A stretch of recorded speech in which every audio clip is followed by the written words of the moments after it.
General Waker হচ্ছে সমস্ত গ্যাঞ্জামের মূল। আপনারা সবাই ইতিমধ্যে দেখেছেন যে একটা নিউজ বের হয়েছে যে আওয়ামী লীগ এবং তার ফ্যাসিস্ট যে সমস্ত সহযোগী ছিল, পুলিশ, গোয়েন্দা সংস্থা, আর্মি, এদের সহযোগিতায় একটা 5ই আগস্ট এই সময়কার মধ্যে একটা নাশকতা করার চেষ্টা করা হচ্ছে। সবচেয়ে ইম্পর্টেন্ট যে তথ্য যেটা ওখানে আমরা পেলাম, আচ্ছা প্রথমেই বলে রাখি, সম্ভবত রিপোর্টটা দিয়েছে এনএসআই। আমি তারপর এটা আরো আগে আসা ছিল, তারপরেও জেনারেল ফরিদকে আমি ধন্যবাদ জানাই এই রিপোর্টটা দেওয়ার জন্য। আমার কাছে মনে হয়েছে এটা, যদিও ডাইরেক্টলি কেউ বলে নাই, আমি যেটুকু খবর পেলাম এটা এনএসআই করেছে।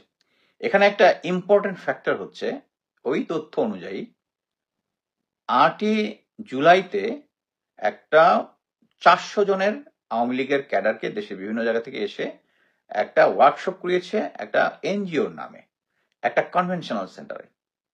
আপনি একটা জিনিস চিন্তা করে দেখেন, একটা কনভেনশন সেন্টারে এনজিওর ব্যানারে 400 জনের একটা ওয়ার্কশপ হচ্ছে, যেখানে শেখানো হচ্ছে হিট অ্যান্ড রান টেকনিক, মানে হচ্ছে গেরিলা টেকনিক, যে কোনো জায়গায় একটা নাশকতা করে সাথে সাথে পালায় যাওয়া। এই তথ্যটা গোয়েন্দা সংস্থা, আর্মি গ্রাউন্ডে ডিপ্লয়েড আছে, কেউ কোনো কিছু জানে না। এতদিন কেউ কোনো কিছু জানতো না। আপনাদের কি এখন বিশ্বাস করার যথেষ্ট কারণ আছে যে এই তথ্যটা জানতো তারা সবাই, জেনেও কেউ পাবলিকলি নিয়ে আসেনি?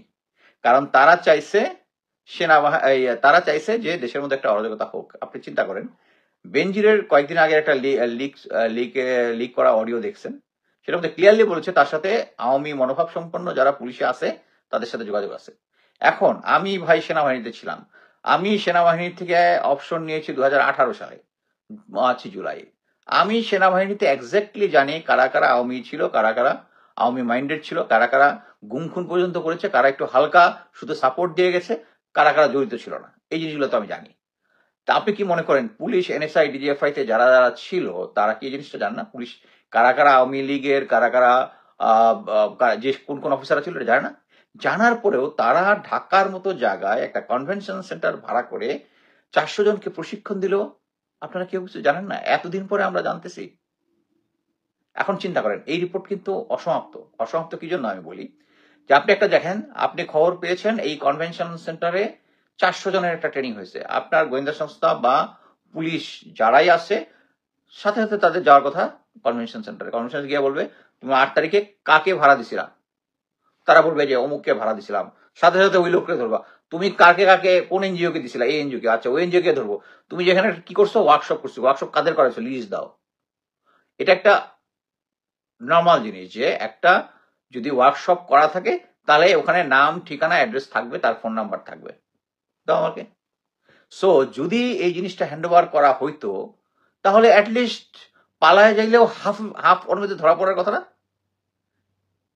এটা কিন্তু সহজ, এটা হচ্ছে পুলিশি জব বা ইনভেস্টিগেশন জবের সবচেয়ে ইজিয়েস্ট ওয়ে, যেখানের মধ্যে কোনো, অনেক সময় আমরা অনেক তথ্য পাই যে শোনা যায় অমুক জায়গায়, শোনা যায় অমুক জায়গায়, তারপরে ওটা খুঁজে বের করতে হয়। সিম্পল, এটার মধ্যে কিন্তু কোনো কমপ্লিকেশন নাই, কোনো কমপ্লিকেট নেই। এবং একটা কনভেনশন সেন্টার মানে কনভেনশন সেন্টার নাম আছে, ওখানে যাবেন, ধরবেন, সাথে সাথে বের করে যাবেন। এমন তো না যে আপনি শুনছেন অমুক জায়গার মধ্যে ওই জায়গায়। আমি আপনাকে, আচ্ছা ঠিক আছে, একটা পার্সোনাল উদাহরণ দিই। আমরা ক্যাপ্টেন অবস্থায় সিলেটে ট্রেনিং করতে গেছি। আমার 2 কোর্সমেট, আমি তখন মোটরসাইকেল চালাইতাম। একজনের গার্লফ্রেন্ড আসছে ঢাকা থেকে সিলেটে দেখা করতে যাবে, কোনো তথ্য জানে না, জানে হচ্ছে ওই এলাকার মধ্যে, সিলেটের ওই এলাকার মধ্যে আছে। আমি সাথে সাথে সিলেটকে একটু ফোন করছে, এক ভাইয়া, ছোট ভাইয়া আছে আমাদের, সাব্বির, ফোন করে, সাব্বির এই এলাকায় অমুক জায়গায় এরকম একটা মেয়ে আছে, বলো তো কোথায়। সে ঘন্টাখানেক পর আমাকে কল দিল। আমরা ওই আমার কোর্সমেট অ্যাকচুয়ালি মারা গেছে, মানে তাকে নিয়ে আমরা ওখানে গিয়ে ঠিকই বের করে ফেলছি, যেখানে কোনো জায়গা নাই তথ্য নাই। আর এখানে স্পষ্ট বলা আছে যে ওই কনভেনশন সেন্টার, ওখানে 400 জন, আর এখানে গোয়েন্দা সংস্থা শুধু একটা তথ্য বের করছে যে এরকম একটা হয়েছে। আরে ভাই, you are suppose to get everyone arrested by now. এর কারণটা কি? কারণ হচ্ছে আইন শৃঙ্খলা বাহিনী, প্রশাসন থেকে শুরু করে যারা যারা আছে সবাই ওদিক থেকে, এবং Awami League spending money from outside. রিপোর্টটা দেখেছেন কিনা যে কি ফারুক খানের ভাই যে সামিট গ্রুপের যে আছে, সে মানি ম্যানেজমেন্ট করতেছে এখানে সুইজারল্যান্ডে থেকে, ওখানে বসে বসে মানি ম্যানেজমেন্ট করে। আর আমরা হচ্ছে একটা কি বলবো, বেইমানের জাতি। আমরা ওই টাকাগুলা খায়া একটা ইনফরমেশনের অর্ধেক দিচ্ছি, বাকি আমরা কনফার্ম যেখানে ওখানে গিয়ে আমরা যেখানে ওই লিস্ট 400 জনের লিস্টটা আদায় করে ওই এনজিওর কাছ থেকে কাদের ব্যানারে আসছে কইরা আমাদেরকে সবগুলাকে ধরে এখন ইয়া করার কথা। আর মনে করেন এমন হইতেই পারে যে প্রথমে তারা দিতে চাবে, ইয়া যাবে না। বাট আমি একটা জিনিস বলি, এই সমস্ত জায়গায় you have to be ruthless, যেভাবে আওয়ামী লীগ রুথলেস হয়েছিল। কারণ তারা এখানে হচ্ছে দেশ। একটা জিনিস মনে রাখবেন যে আমরা মানব অধিকারের কথা বলি আর কথা বলি, অবশ্যই মানব অধিকার আছে, কিন্তু when is against the country. আপনারা মনে রাখবেন কোন দেশে কিন্তু কোনো দেশ স্পাই ধরা পড়লে তার কিন্তু কোনো হিউম্যান রাইটস নাই, তার কিন্তু হিউম্যান রাইটস নাই। কারণ সে এই দেশে এবং এই দেশে সে নাশকতা করার চেষ্টা করতেছে। এই যে গ্রুপটাকে আছে, ওই গ্রুপটাকে এখন আমরা ধইরা তাদেরকে আইনের আওতায় আনতেছি না। এর কারণ সবাই রয়ে গেছে। কেন রয়ে গেছে? ওই এখন আপনারা বলবেন আমি সেই পুরনো পেঁচাল পারতেছি, সেই পুরনো পেঁচাল একটাই, যেটা হচ্ছে জেনারেল ওয়াকারকে আমরা রেখে দিছি, কিন্তু পুলিশের আইজি মামুনকে আমরা অ্যারেস্ট করাই ফেলছি। পুলিশের মামুনের তার আন্ডারের লোকজন সরাসরি গুলি করছে পাবলিকের দিকে, সিভিলের দিকে, তাই না? সেনাবাহিনী করে নাই? আমি নিজে আমাদের পুরো গ্রুপটাকে নিয়ে 31 আগস্ট জুলাইতে আমরা ইউএন হেডকোয়ার্টারে গেছিলাম এজ এক্স মিলিটারি অফিসার, ধরে যে আমাদের সেনাবাহিনীর লোকজন পাবলিকের দিকে মারতেছেন, ban them from UN mission. আমি এটাও বলেছিলাম যে আমি লেফটেন্যান্ট কর্নেল র্যাঙ্ক পদত্যাগ করলাম যে সেনাবাহিনী আমাদের সিভিলিয়ানের দিকে গুলি করে। 5ই আগস্ট যেদিন হাসিনা পালায়, যে ওই দিনও সেনাবাহিনীর হাতে লোকজন মারা গেছে। এখন আমরা এদিকে সার্জিস বলে যে সেনাবাহিনী প্রধান আহতদের চিকিৎসা দিয়ে একদম কি ফালাই ফেলছে। আরে ভাই, সেনাবাহিনীর গুলিতে এখন পর্যন্ত যতজন মারা গেছে সেই রক্তের ঋণ কি শোধ হয়েছে? সেই রক্তের ঋণ কি শোধ হয়েছে? সার্জিস কি তার হিসাব নিয়ে নিছে যে যতজন সেনাবাহিনীর গুলিতে মরেছে, 7.62 মিলিমিটার রাইফেলের গুলিতে মারা গেছে, তাদের হিসাব কিতাব সব হয়ে গেছে, ঋণ শোধ করে দিছে জেনারেল ওয়াকার? এটা হয় নাই কারণ এই একটাই, ওই কারণেই যে এই যে নতুন যে প্ল্যানটা হচ্ছে, এবং এর কারণে আমি আগেই বলেছিলাম যে জেনারেল ওয়াকারের আন্ডারে যখন একটা নির্বাচন হবে, ওই নির্বাচনে নাশকতাই হবে। কারণ কি, ভারত চায় পুরো পৃথিবীকে এবং দেশবাসীকে বুঝাইতে যে বাংলাদেশে অ্যাকচুয়ালি নির্বাচন হইলে এরকমই হয়, এইটাই স্বাভাবিক। হোয়ারেজ সেনাবাহিনী যদি গ্রাউন্ডে ডেপ্লয় থাকে, আমার 28 বছর চাকরিতে আমি কখনো ম্যাজিস্ট্রেসি পাওয়ার পাই না, আমি বারবার এটা বলছি। এখন ম্যাজিস্ট্রেসি পাওয়ার নিয়ে কাজ করতে পারতেছে না, বিকজ জেনারেল ওয়াকার আর কিলার জেনারেল গুলা তাদেরকে, ইয়াং অফিসার যারা আছে তাদেরকে কাজ করতে দিচ্ছে না। কিন্তু আমাদের প্রফেসর ইউনূসের সরকার নিশ্চুপ, উনি নিজেও বুঝতেছে না যে এই কারণে, ওরাও বুঝতেছে না, বিএনপিও বুঝতেছে না যে বিএনপির মাথায় কাঁঠাল ভেঙে যে জেনারেল ওয়াকার আর চুপ্পু তারা এখনো রয়ে গেছে। এখন বিএনপিকে দুর্বল করতেছে এই সেনাবাহিনী এবং গোয়েন্দা সংস্থাগুলাই। এটা আমি এর আগের ভিডিওতে বারবার বলছি।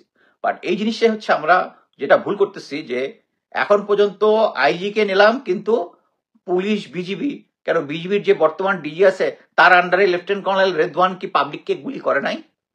আর সেই গুলির জন্য জেনারেল ওয়াকার তাকে কি পানিশমেন্ট দিয়েছে? 6 মাসের সিনিয়রিটি ডাউন উইথ কঠোর ভৎসনা। এবং একটা রিপোর্টে আমি দেখলাম যে ওই জেনারেল যেখানে কর্নেল রেদওয়ান গুলি করেছিল, ওখানে ওই ওই দিন 20 থেকে 21 জনের মতো লোক মারা গেছে। একজন খুনিকে আপনি দিলেন 6 মান্থ সিনিয়রিটি ডাউন, আর এখন তো আমরা দেখতেছি আপনার শ্যালক আহসান কবিরকে আপনি ব্রিগেডিয়ার জেনারেল বানাই দিচ্ছেন। সো সরকার এবং এনসিপি যারা এই মানে গ্যাঞ্জামের মধ্যে থেকে জেনারেল ওয়াকারকে অ্যাকসেপ্ট করেছে, তাদের ভাগ্যে যেটা আছে এটা হচ্ছে আমরা বারবার বলে পারবো না। এবং একটা জিনিস বুঝতে হবে যে জেনারেল চুপ্পুকে রেখে দিচ্ছে, জেনারেল ওয়াকারকে রেখে দিচ্ছে, এই মুহূর্তে সরানো যাচ্ছে না কেন?